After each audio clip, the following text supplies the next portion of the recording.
Hey guys, everything new under the sun. Alright, this is going to be a very short video. We're going to be on the road for about 10 hours today. I'm not going to be able to do another update, but this article is very much in line with the hooks in the jaw of Russia that I've been following the last number of days. And it's a further escalation in the war between Israel and Russia. This is from Debka.com, which is an excellent military intelligence source for information, and one you should definitely follow. Russia ramps up anti-Israel measures in Syria for possible war of attrition.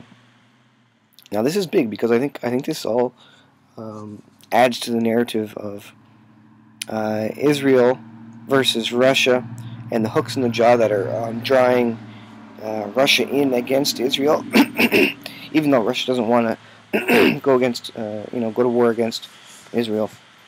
It says at some point in the last 40 hours, the fallout from the Russian IL-20 plane disaster has evolved into hostile steps by Moscow against Israel. It says Lavrov announced Friday, the 28th, that Russia had already handed over the S-300 missile defense system to Syria, so that's done. A trade-off was also to have been offered at the meeting with Israel, basically, whereby Israel would call off airstrikes if Iran stopped sending arms to Hezbollah. And that was part of the article I did the other day.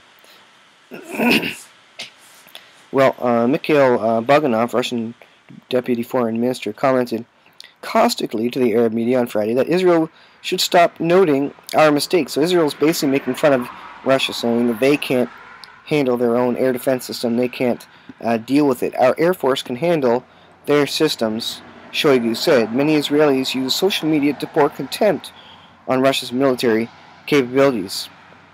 So apparently Israelis are, I'm sorry about the road noise, but Israelis are making fun of Russia as it relates to this particular thing.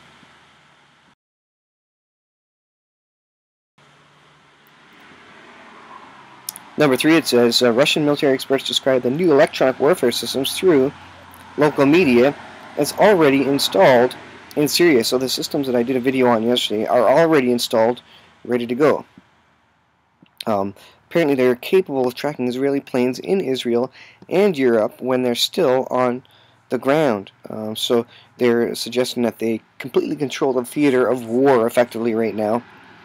As one Russian expert put it, once a plane is spotted at an aerodrome, the reinforced electronic warfare system automatically assigns a target number to it. So now they can apparently see where it takes off from and target it for destruction pretty much immediately, which that's a game changer there, and who knows what Israel has in terms of defensive tactics against this.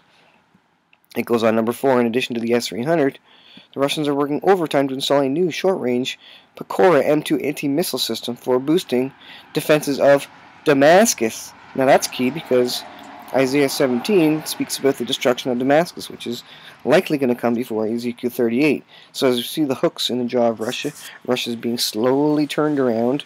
They're building their military. They are quickly becoming the force against Israel and Syria. And now they're building anti-missile systems against Damascus, which could cause Israel to simply go in with nuclear weapons instead of conventional weapons. It says, also known as the Neva S-125, this weapon was upgraded in the last 2 years for intercepting low-flying aircraft, cruise missiles, and combat helicopters, which apparently managed to bypass the S-300 and S-400 missile belts protecting the Syrian capital. So Israel's going to have a time, certainly, trying to get around these defenses if it intends to continue. And they have come out and stated that they intend to continue to battle against Iranian forces in the region. Russian president finds it hard to contend with Netanyahu's staunch determination to drive Russian forces from Syria. Russia can't seem to convince Israel to stop, and this is all part of the hooks in the jaw. And I think we're literally seeing the turning around of Russia right now in Syria and pulling them against Israel.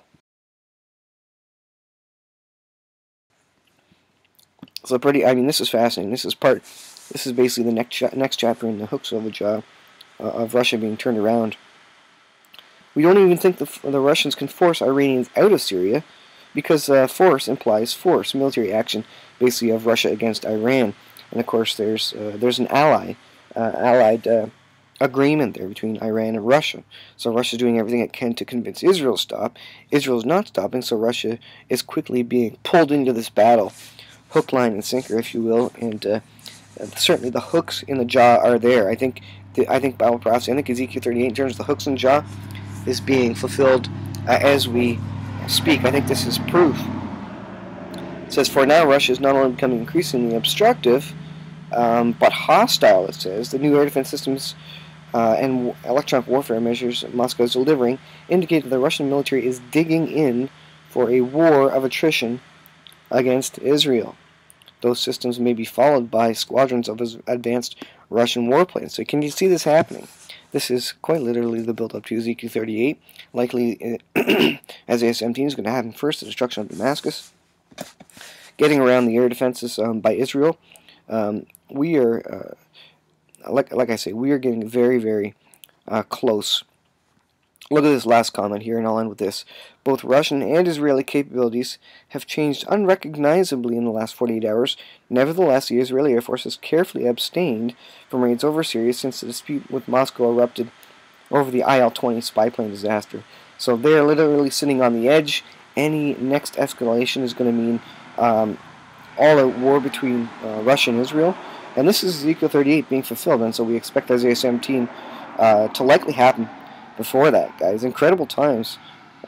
This is huge information. This is kind of the continued storyline of the hooks in the jaw, turning Russia around. We can see it as it's happening. Now, I'm going to probably miss the next 2 days of coverage of this, but stay close to debka.com and the other sources that you find.